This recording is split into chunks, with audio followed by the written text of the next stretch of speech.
Very very very good morning बच्चों। CA foundation exam oriented batch जनवरी 26 के लिए, जिसमें हमने पहला चैप्टर कंप्लीट किया है इंडियन रेगुलेटरी फ्रेमवर्क का। दूसरा चैप्टर आज कंप्लीट होने जा रहा है, जो था दी कंपनीज एक्ट 2013।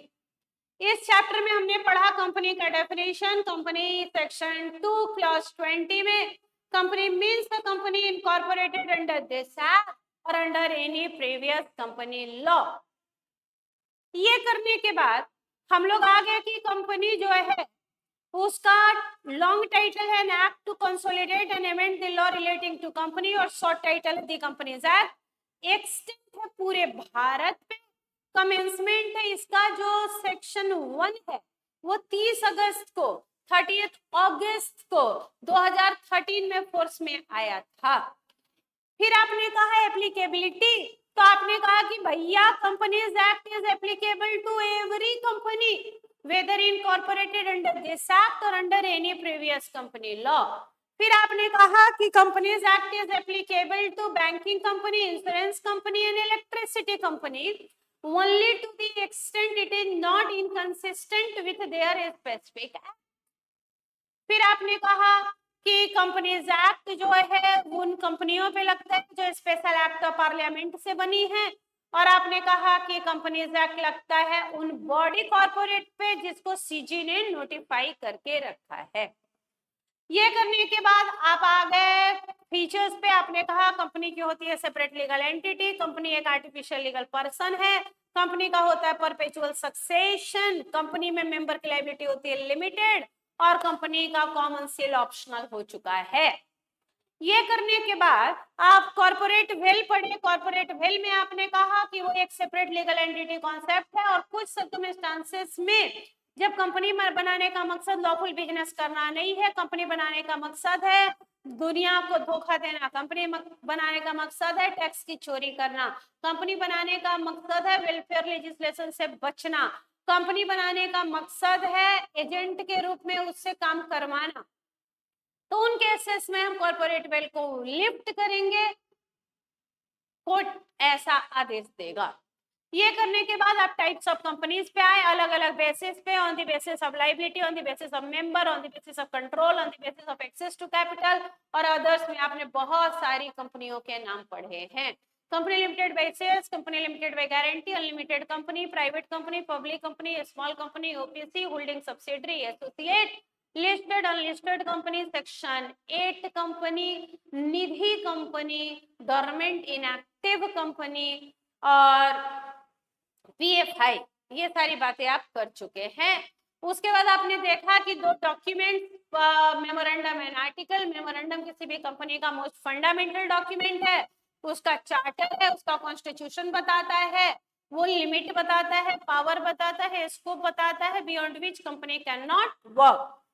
फिर आपने कहा आर्टिकल्स जो है रूल रेगुलेशंस बताते हैं, बाय लॉज बताते हैं for the internal management of the company. ये करने के बाद आप जो है वो डिफरेंस आपने किया कि मेमोरेंडम प्राइमरी है, आर्टिकल सेकेंडरी है। Memorandum section 4, article section 5। Memorandum relationship stable करता है कंपनी का आउटसाइडर के साथ, आर्टिकल कंपनी का मेंबर्स के साथ। मेमोरेंडम को अल्टरेशन डिफिकल्ट प्रोसेस है, आर्टिकल बदलना आसान है। ये सारी बातें करने के बाद आप जो है शेयर कैपिटल कितने टाइप का होता है, equity share capital, preference share capital. Equity share capital दो तरीके का होता है, इक्विटी शेयर जिन और जो ऑर्डिनरी हैं जिनमें यूनिफॉर्म वोटिंग राइट है और जिनमें डिफरेंशियल वोटिंग राइट है। फिर आपने कैपिटल कहा कि ऑथराइज हो सकता है, इशूड, सब्सक्राइब, पेड अप और कॉल्ड अप हो सकता है। इनकॉर्पोरेशन प्रोसेस नहीं आएगा एग्जामिनेशन में, फिर भी आपने एक बार इनकॉर्पोरेशन प्रोसेस भी देखा। 7 स्टेप में कंपनियां बनाई जाती हैं, और अगर मॉडर्न अप्रोच देखें तो स्पाइस प्लस आईएनसी 32 के अंदर कंपनी बनती है। ये सारी बातें आप कर चुके हैं। अब लास्ट बात हम करने जा रहे हैं। आज की क्लास कंपनीज एक्ट की लास्ट क्लास है, और हम कंपनीज एक्ट को आज खत्म कर देंगे।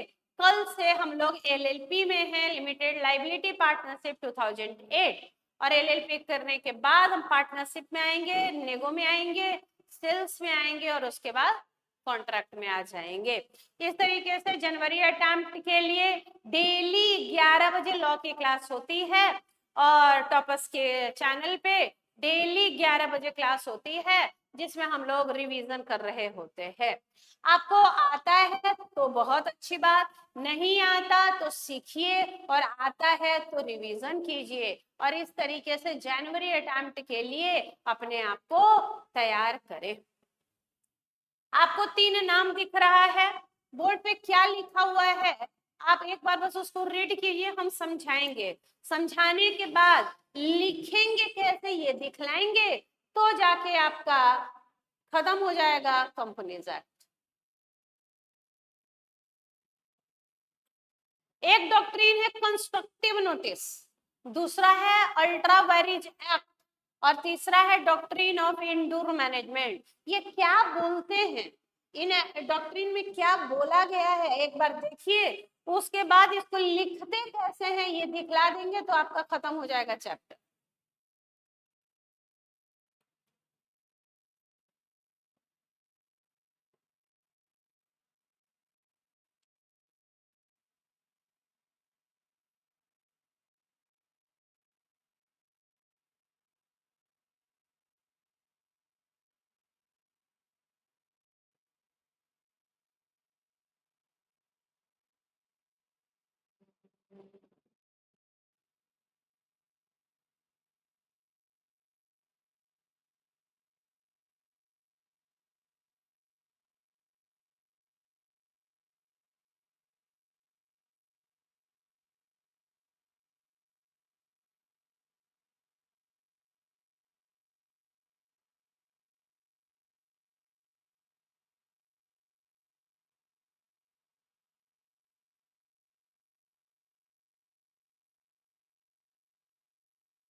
चलो बेटा, क्या बोलता है कंस्ट्रक्टिव नोटिस, क्या बोलता है अल्ट्रा वायरेज एक्ट और क्या बोलता है इंडोर मैनेजमेंट।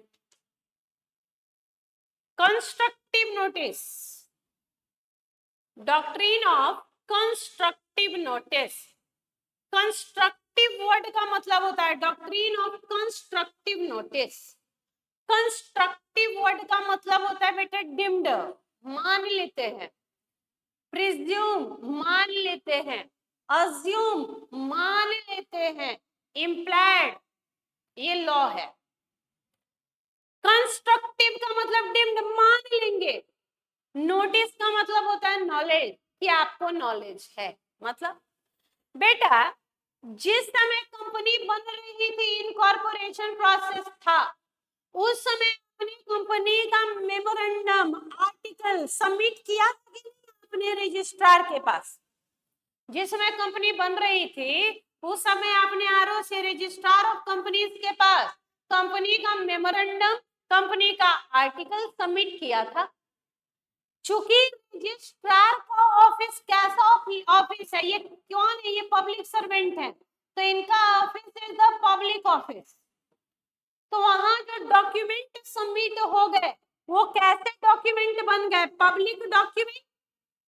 ये बात बोलता है section 399 of the companies act. Companies act का बेटा सेक्शन 399 बोलता है कि when at the time of incorporation company has submitted is memorandum and article to the ROC and since office of ROC is the public office, hence this document becomes the public document under section 399 of the Companies Act. Companies act के 399 section में ये document कैसे document बन गए, जैसे ही ROC के पास submit हुए public document, public document हो चुके हैं। इसका मतलब है कि कोई भी पब्लिक का मेंबर जो कंपनी के साथ कॉन्ट्रैक्ट में आ रहा है, क्या हम मान लेंगे, हम कंपनी, हम क्या मानेंगे कि वो हमारे सारे डॉक्यूमेंट को पढ़ के और हमारे साथ कॉन्ट्रैक्ट कर रहा है? क्या हम ऐसा मान के बोल रहे हैं? हाँ, हम मान लेंगे, ये डिम्ड प्रोविजन है, हम अज्यूम कर लेंगे, हम प्रिज्यूम कर लेंगे कि उसने मेरे सारे डॉक्यूमेंट्स पढ़े होंगे, सिर्फ पढ़े होंगे, समझे होंगे, understand, not only read the document but also understand the document. केवल डॉक्यूमेंट को पढ़ा नहीं, डॉक्यूमेंट को समझा भी है। मान लो उसको पढ़ना लिखना नहीं आता हो तो जिसको पढ़ना लिखना आता है उससे पढ़वाइए। तो क्या इंजेक्शन खुद लगा लेते हैं? क्या आप बीमार होते हैं तो खुद से कोई भी मेडिसिन लेके खाने लगते हैं कि डॉक्टर साहब के पास जाते हैं जो मेडिकल प्रैक्टिशनर है, जिसने एमबीबीएस किया है, जो मेडिकल प्रैक्टिशनर, हम उसके पास जाते हैं ना?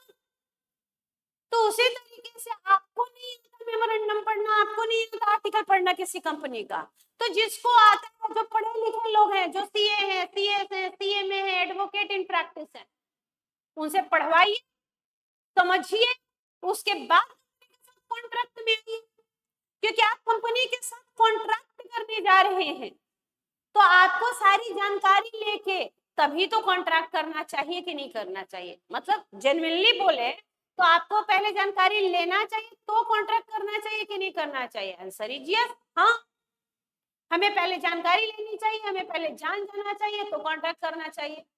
तो अगर जानकारी लेके कॉन्ट्रैक्ट करना चाहिए, तो अगर जानकारी लेके कॉन्ट्रैक्ट करना चाहिए तो आपने क्यों नहीं लिया? और अगर आपने नहीं लिया तो इसमें आपका फॉल्ट है, आपका दोष है कि कंपनी का दोष है? आपका दोष है। तो यानी ये डॉक्ट्रिन किसके फेवर में बात कर रहा है? कंपनी के। बोले भैया कंपनी तुम निश्चिंत रहो, तुमने तो सारे डॉक्यूमेंट आरओसी को सबमिट किए हैं, अगर ये आउटसाइडर, अगर ये पब्लिक जानकारी लेकर नहीं आता है तो ये गुनहगार है, फॉल्ट इसका है, दोष इसका है, कंपनी को प्रोटेक्शन है। तो ये जो डॉक्ट्रिन है कंस्ट्रक्टिव नोटिस, वो किसके फेवर में बात करता है बेटा? कंपनी के फेवर में बात करता है। और ये किसके लिए बात नहीं कर रहा, किसके अगेंस्ट बोल रहा है? बोल रहा है आउटसाइडर। तो क्या कंस्ट्रक्टिव नोटिस को, तो क्या कंस्ट्रक्टिव नोटिस को जो आउटसाइडर है वो निगेटिव डॉक्ट्रिन मानता है क्या? निगेटिव बोलता है, बोल रहा है हाँ के लिए तो निगेटिव, क्योंकि वो आउटसाइडर के बारे में तो सोच ही नहीं, वो किसके बारे में सोच रहा है? कंपनी के। वो किसको प्रोटेक्ट कर रहा है? कंपनी को। यानी C4C है, कंस्ट्रक्टिव नोटिस में कंपनी के फेवर में बात होगी, यानी C4C है, कंस्ट्रक्टिव नोटिस कंपनी के फेवर में बात करता है। यानी कंस्ट्रक्टिव नोटिस किसके फेवर में बात करता है बेटा? कंपनी के फेवर में बात करता है।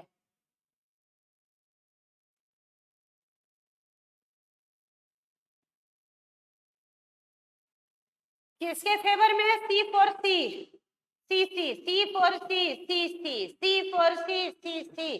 कंस्ट्रक्टिव नोटिस कंपनी के फेवर में बात करता है। कंस्ट्रक्टिव नोटिस आउटसाइडर के लिए एक निगेटिव डॉक्ट्रिन है।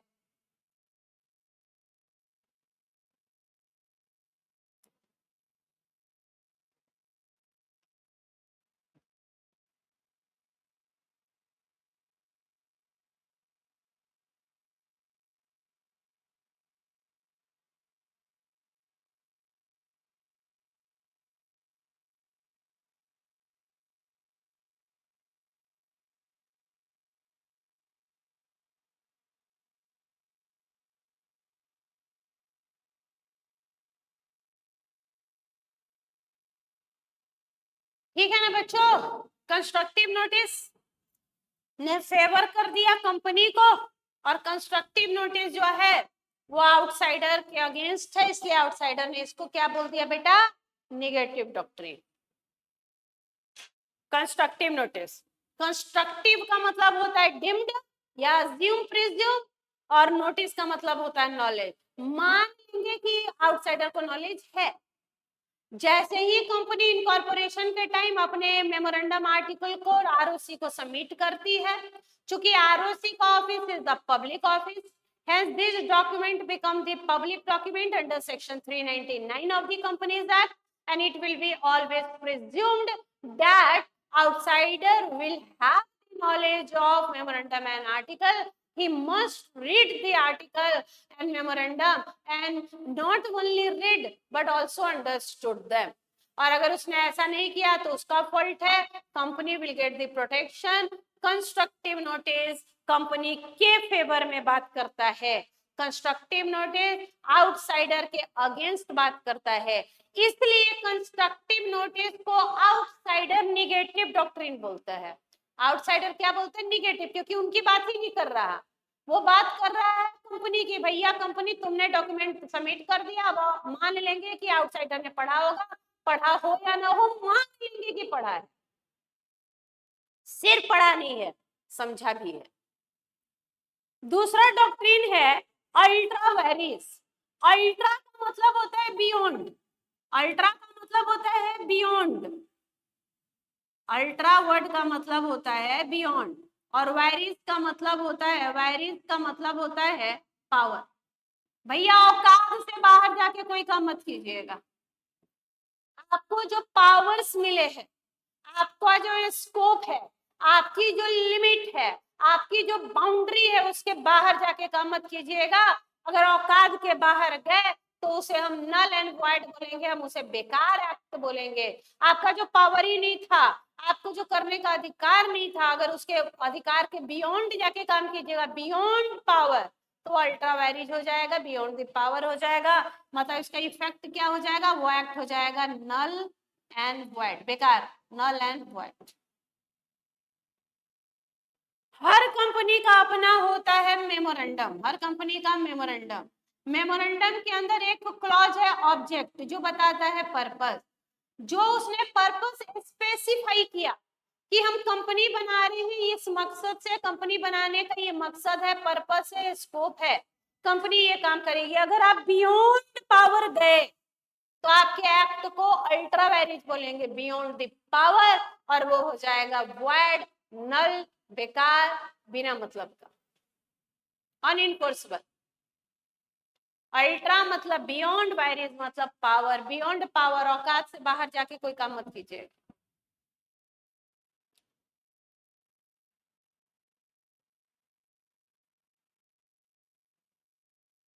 अल्ट्रा मतलब बियॉन्ड और वायरिज मतलब power. Ultra vires beyond the power जाके कोई काम नहीं करना. करेंगे नल एंड वॉइड हो जाएगा, बेकार. नल एंड वॉइड, बेकार.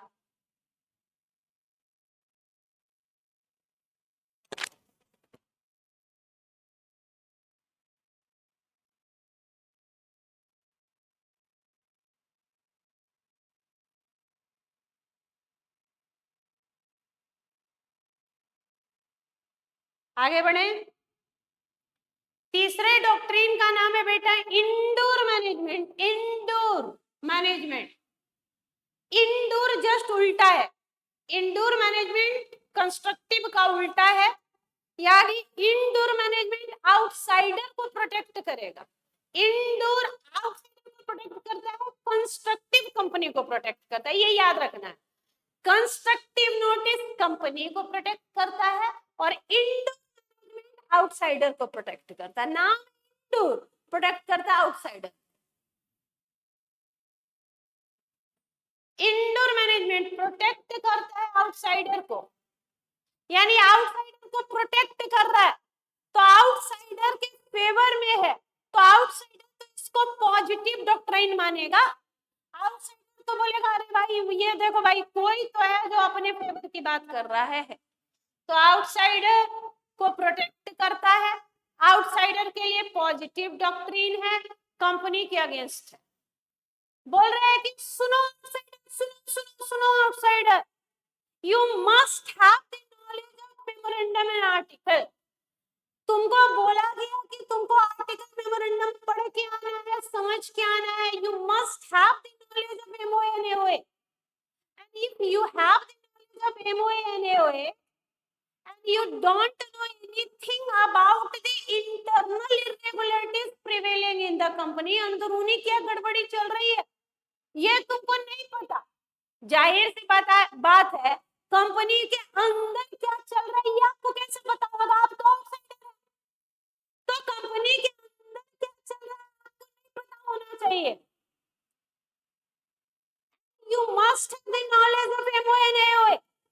अगर ऐसा है कि आपको MOA के बारे में पता है लेकिन कंपनी के अंदर क्या इरेगुलरिटी चल रही है नहीं पता, तो आप निश्चिंत रहिए आपको कभी कोई नुकसान नहीं होगा। Internal management will protect the outsider against the company.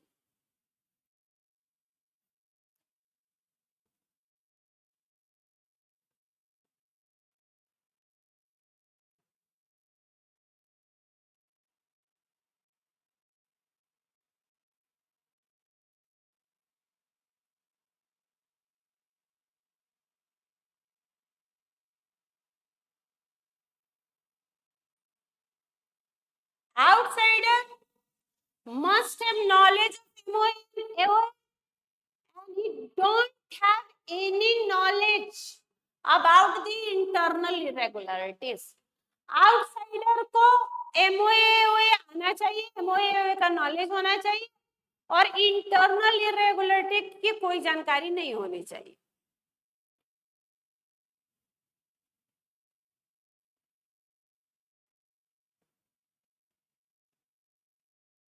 MOA AOA की जानकारी होगी और अंदरूनी इरेगुलरिटी की जानकारी नहीं होनी चाहिए तो आउटसाइडर विल गेट प्रोटेक्शन। इसके कुछ एक्सेप्शन है, मतलब इसके कुछ एक्सेप्शन है, मतलब इन केसेस में आउटसाइडर को प्रोटेक्शन नहीं है।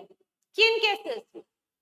When he have actual और constructive knowledge of irregularity, जब उसको irregularity पता हो, भैया मुझे irregularity पता हो और जानबूझ के कंपनी के साथ कॉन्ट्रैक्ट में आ रहे हो तो भैया किस बात का प्रोटेक्शन?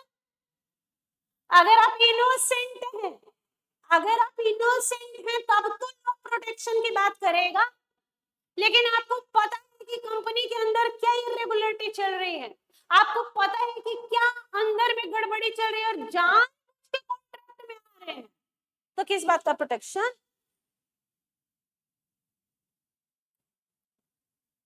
दूसरा, सस्पिशन ऑफ इरेगुलरिटी। आपको सस्पिशन था, शंका था, आपको इस बात का शंका था कि भैया कुछ तो गलत चल रहा है। हम गए कंपनी में और हम देख रहे हैं कि कंपनी का अकाउंटेंट कंपनी की प्रॉपर्टी बेचने की बात कर रहा है। मुझे बड़ा गड़बड़ है, मुझे लगा कि ये अकाउंटेंट होके कंपनी की प्रॉपर्टी बेचने की बात कैसे कर रहा है, मुझे सस्पिशन हुआ, मुझे शंका हुआ। तो भैया जब आपको शंका हो, सस्पिशन हो तो शंका का समाधान करना चाहिए ना, मतलब आपको पूछताछ करनी चाहिए कि भैया अकाउंटेंट साहब आप कैसे प्रॉपर्टी बेच रहे हो, क्या आपको कंपनी ने ऑथराइज किया है, क्या आपके पास पावर ऑफ अटॉर्नी है? मतलब भैया मतलब हमें समझ नहीं आ रहा है क्योंकि हम तो ऐसा कभी देखे नहीं है कि कंपनी का अकाउंटेंट कंपनी की प्रॉपर्टी बेचे। तो अगर आप ऐसा बेच रहे हैं तो जरूर आपको अथॉरिटी मिली होगी, पावर मिला होगा, पावर ऑफ अटॉर्नी मिली होगी। उसने कहा नहीं, तो बोल रहे भैया तब तेरी औकात क्या, तो तुम मुंशी हो तो तुम कैसे बेच रहे हो कंपनी की प्रॉपर्टी? बात तो सही, बात तो सही। तो जब सस्पिशन हो तो पूछताछ करनी थी, इंक्वायरी करनी थी, आपने करी? बोल रहा है नहीं, तो किस बात का प्रोटेक्शन? और तीसरा, आपके साथ खंड हो गया, फ्रॉड। आपके साथ क्या हो गया?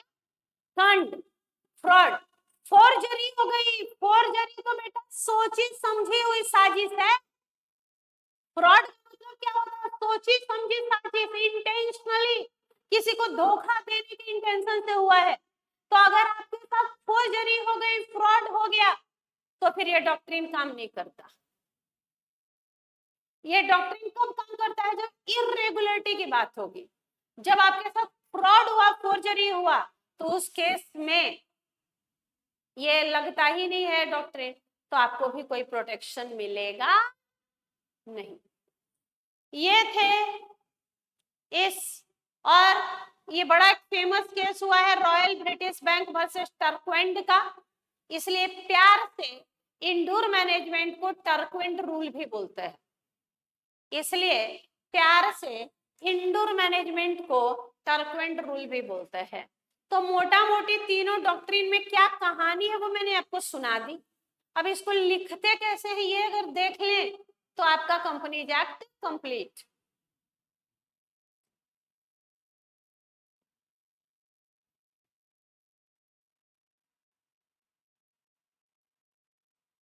अब इसको लिखें कैसे,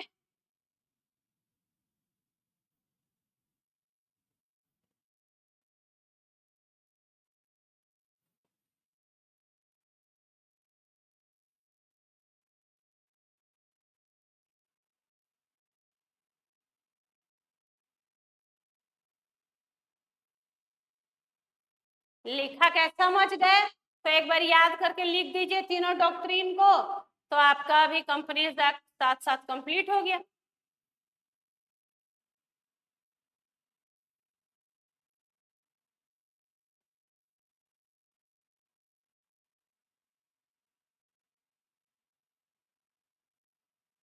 लिखें कैसे, जो कहानी सुने उसको।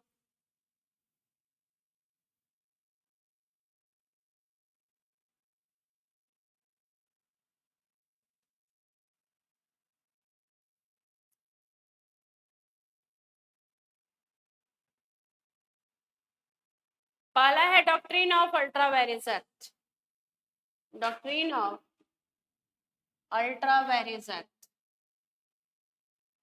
Ultra, ultra means beyond, ultra means beyond and virus means power. Ultra मतलब बियॉन्ड और वायरस मतलब पावर, तो अल्ट्रा वायरस का मतलब beyond the power. Any act done or contract made by the company beyond the power is wholly void and inoperative in law। अगर आप ultra vires act करते हैं बियॉन्ड द पावर जाके काम करते हैं तो वो इनऑपरेटिव होगा, वॉइड होगा। Therefore not binding on the company, यानी आप कंपनी को बाइंड नहीं कर सकते, कंपनी को लायबल नहीं बना सकते, कंपनी को रिस्पॉन्सिबल नहीं बना सकते, कंपनी की कोई रिस्पॉन्सिबिलिटी है नहीं। So it can be restrained from carrying on trade different from one it is authorized to carry। तो जो काम आप कर सकते हैं, जो आपके पावर्स हैं, जो आपके स्कोप हैं, जो आपकी लिमिट्स हैं, उसी में करें। केस लॉ हुआ Ashbury railway carriage and iron company and Riche का। इस केस में क्या किया कि रिची जो है बेल्जियम के रहने वाले थे, उन्होंने वहां रेलवे लाइन बनाने का सोचा।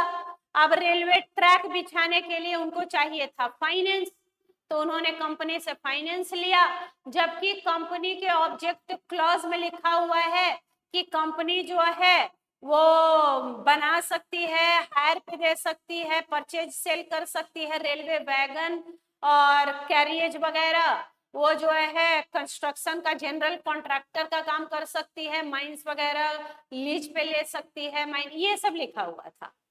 कहीं भी उसके ऑब्जेक्ट क्लॉज में नहीं लिखा हुआ था कि कंपनी फाइनेंस कर सकती है। ठीक है, तो जब वो बियॉन्ड पावर हो चुका तो अल्ट्रा वायरेज हो चुका, इनऑपरेटिव हो चुका है। अब उनको जो उन्होंने पैसे लिए वो वापस करना होगा और वो कंपनी का कुछ भी बिगाड़ नहीं सकते, क्योंकि अगर बियॉन्ड द पावर हुआ है तो वॉइड है, इनऑपरेटिव है, कुछ भी नहीं हो सकता, कंपनी वाइडनिंग ही नहीं है। कॉन्सिक्वेंसेस ऑफ अल्ट्रा वायरेज, परिणाम क्या होता है अल्ट्रा वायरेज का, परिणाम क्या होता है ये आपसे इंपॉर्टेंट है कि what are the consequences of ultra vires. Ultra vires के परिणाम क्या है? पहला, any act not authorised by the object clause, कोई भी आप ऐसा काम करते हैं जो ऑब्जेक्ट क्लॉज में नहीं लिखा हुआ है तो ये अल्ट्रा वायरेज होगा। अल्ट्रा वायरेज द कंपनी क्या होगा? अल्ट्रा वायरेज द कंपनी और नल एंड वॉइड होगा। इस काम को कभी भी अप्रूव या रेक्टिफाई या अप्रूव नहीं किया जा सकता। इवन बाय यूनिनिमस 100% मेंबर चाहेंगे, 100% मेंबर अपना कंसेंट देंगे, फिर भी ये एक्ट सुधारा नहीं जा सकता, इसको कुछ नहीं किया जा सकता। ये नल एंड वॉइड है, इनऑपरेटिव है, ये बेकार है। इसको 100% मेंबर मिलके 100% कंसेंट से, यूनिनिमस कंसेंट से भी इसको ना तो रेक्टिफाई कर सकता ना अप्रूव किया जा सकता, बेकार हो चुका है। An act which is ultra vires the director, ध्यान से, कोई ऐसा एक्ट कर दिया डायरेक्टर्स ने जो उनके अल्ट्रा वेरीज है, बियॉन्ड द पावर। मान लो लिखा हुआ है कि आर्टिकल में कि डायरेक्टर जो है 3 करोड़ तक का लोन ले सकते हैं, लेकिन डायरेक्टर ने 4 करोड़ लोन ले लिया बियॉन्ड द पावर। तो अगर मेंबर जनरल मीटिंग बुला के और उसको अप्रूव कर दे कि ठीक है हम 4 करोड़ लोन का रिपेमेंट कर देंगे, तो ठीक है। तो an act which is ultra vires the director but intra vires the company, ultra vires director क्या है लेकिन कंपनी के तो पावर के अंदर है, तो इसको member can be rectified by member by passing resolution. General meeting में ऑर्डिनरी रेजोल्यूशन पास करके और अप्रूव कर देंगे, ठीक है 3 करोड़ क्या 4 करोड़ चुका देंगे। If an act is ultra vires the article, अगर ये कोई ऐसा काम करते हैं जो आर्टिकल की अल्ट्रा वायरस, तो it can be ratify, article ही बदल दो, it can be ratify by altering, article ही बदल दो by passing a special resolution, article ही बदल देंगे सर पास करके, स्पेशल रेजोल्यूशन पास कर देंगे और आर्टिकल ही बदल देंगे, आर्टिकल में चेंजेस कर देंगे और वो एक्ट वैलिड हो जाएगा। तो चारों प्रभाव एक बार पढ़ लीजिए। अगर आप बियॉन्ड मेमोरेंडम गए हैं तो नल एंड वॉइड 100% मेंबर मिलके भी इसको सुधार नहीं सकते, लेकिन अगर डायरेक्टर ने कोई अल्ट्रा वायरस काम किया है तो मेंबर उसको सुधार सकते हैं, और अगर आर्टिकल के बियॉन्ड चले गए तो उसको भी मेंबर स्पेशल रेजोल्यूशन पास करके सुधार कर सकते हैं, आर्टिकल ही बदल देंगे, आर्टिकल ही बदल देंगे बेटा।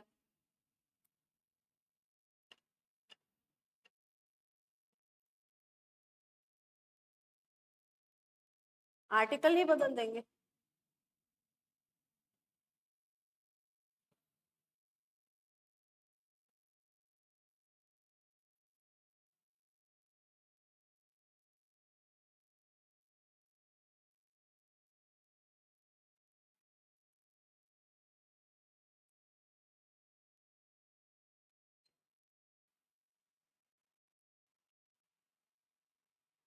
ये था आपका अल्ट्रा वायरेज एक्ट, ये था आपका doctrine of ultra vires act.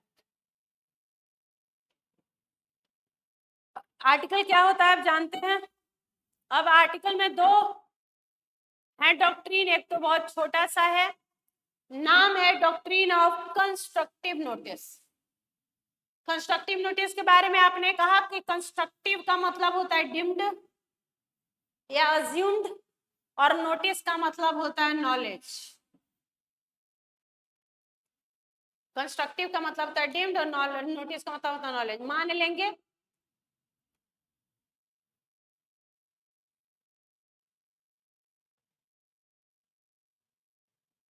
whether a person read the document or not, आपने डॉक्यूमेंट पढ़ा है या नहीं हमें नहीं मतलब, हम हमेशा ये मान लेंगे कि आपने पढ़ा होगा, आपको जानकारी होगी। It is presumed to have knowledge of content of document, he is not, केवल यही नहीं मानेंगे कि तुमने पढ़ा होगा, ये भी माने होंगे कि तुमने समझा होगा। सिर्फ ये नहीं मानेंगे कि तुमने पढ़ा होगा, ये भी मानेंगे कि तुमने समझा होगा अच्छे से डॉक्यूमेंट, और अच्छे से समझने के बाद ही तुम कंपनी के साथ कॉन्ट्रैक्ट में इंटर किए हो।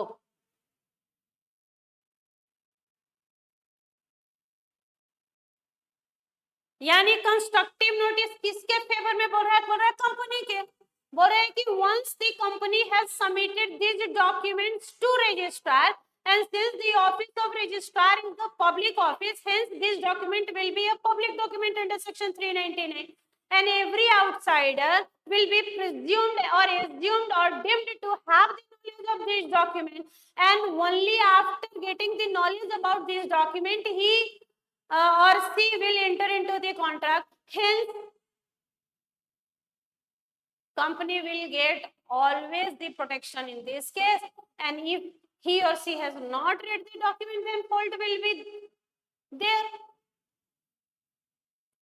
So constructive notice favors the company, protect the company, protect the company against the outsider. Hence, the outsider will consider it as the negative doctrine. इसलिए आउटसाइडर इसको क्या कंसिडर करता है? Negative doctrine. इसलिए outsider इसको क्या मानेगा? निगेटिव डॉक्ट्राइन, निगेटिव मानता है.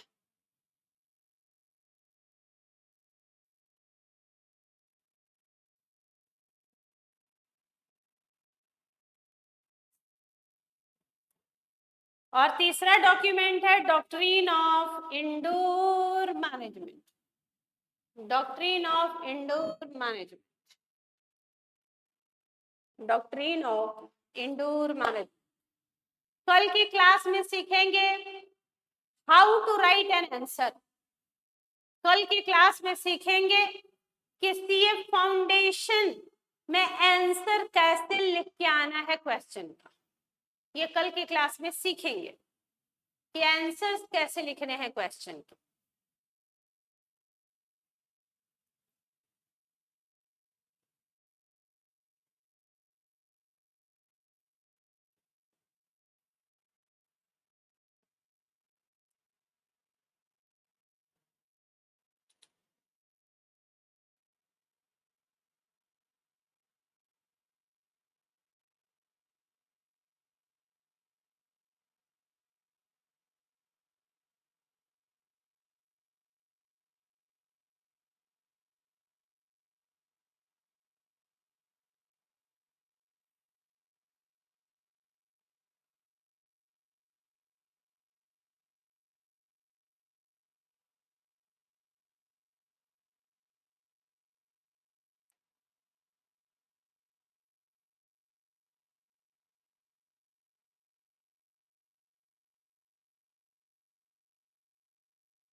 तीसरे डॉक्ट्रिन को पढ़ने जा रहे हैं हम लोग. तीसरा डॉक्ट्रिन है हमारा indoor management. It is also known as exception.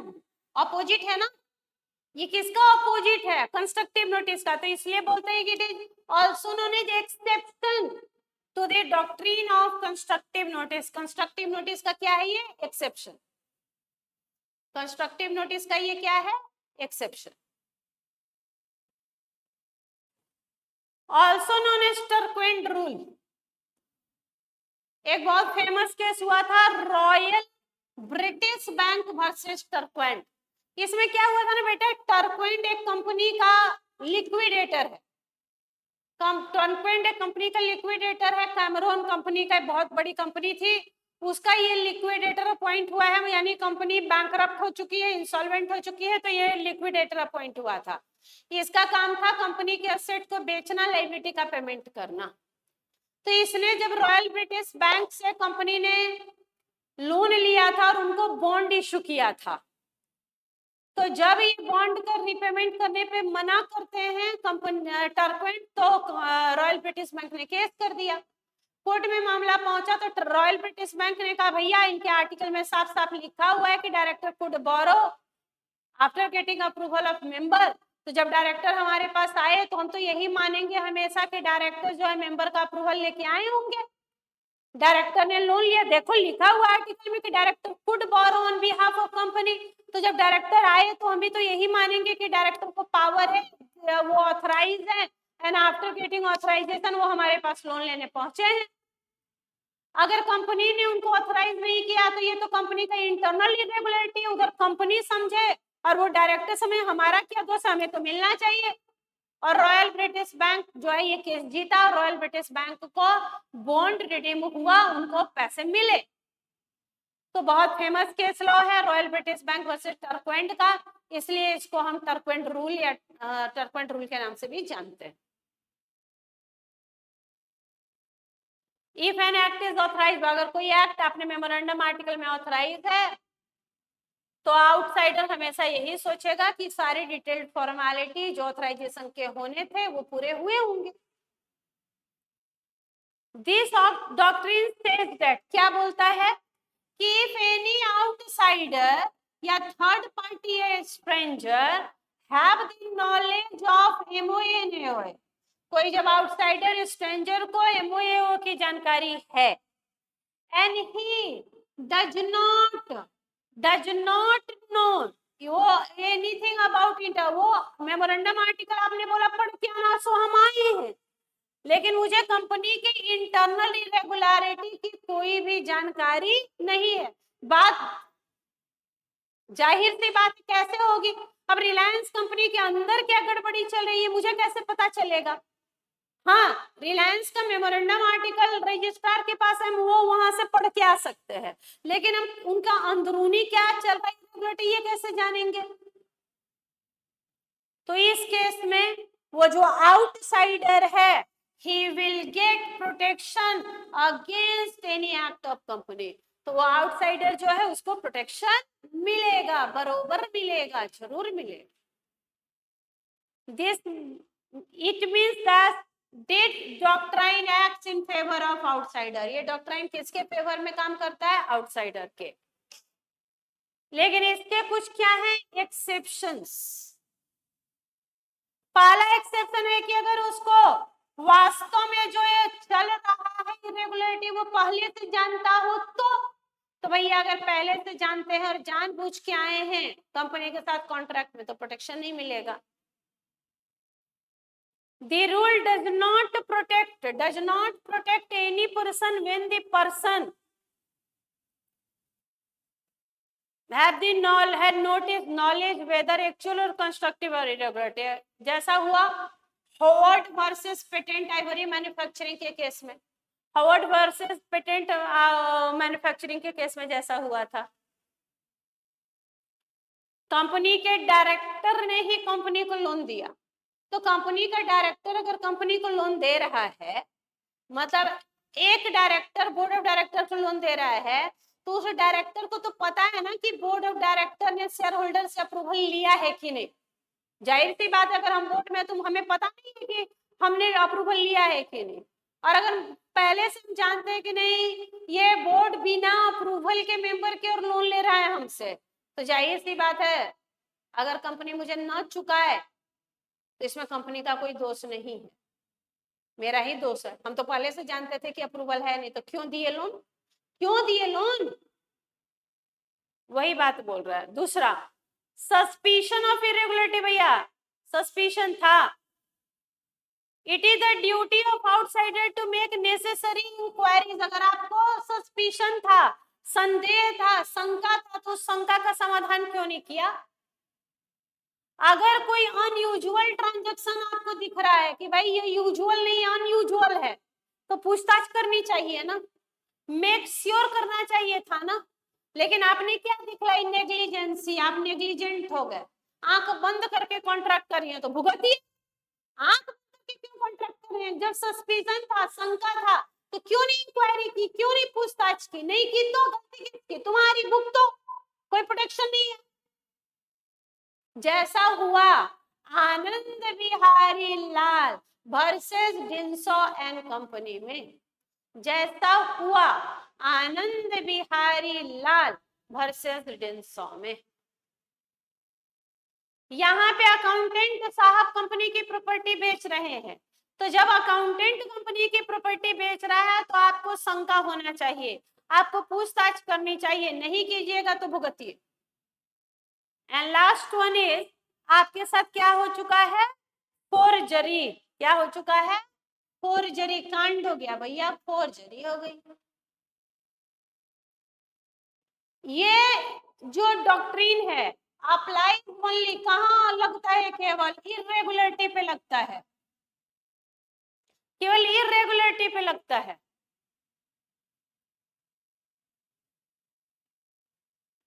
Fraud के केस में नलिटी हो गया, इसका कोई प्रभाव नहीं पड़ेगा। जैसा हुआ Ruben versus greater Bengal consolidated, company secretary sign कर दिया शेयर सर्टिफिकेट पे, अपना भी और डायरेक्टर का भी, डायरेक्टर को पता ही नहीं है, तो वो वैसा शेयर सर्टिफिकेट वैलिड नहीं होगा, क्योंकि डायरेक्टर को पता नहीं, आप उसको झूठा साइन कर दिए।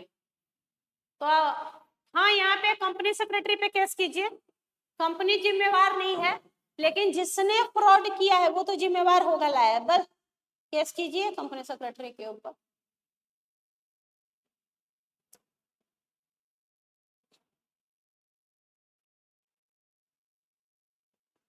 कल के क्लास में कुछ क्वेश्चन प्रैक्टिस करेंगे, how to write an answer, answer लिखते कैसे हैं ये देखेंगे, उसके बाद आगे बढ़ेंगे।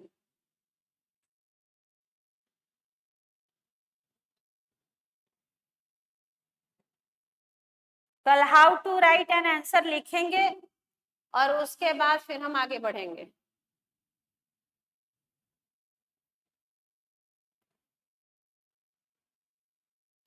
बहुत बार पढ़ना कैसे ये तो आपको पता होता है, पर लिखना कैसे है, सही कैसे लिखना है, आप लिखते सही है कि नहीं, कहाँ गलतियां होती हैं, उन गलतियों को सुधारेंगे कैसे, इस पे थोड़ा सा काम करना होगा। 1-2 दिन की थोड़ी राइटिंग प्रैक्टिस करेंगे और उसके बाद हम एलएलपी शुरू करेंगे।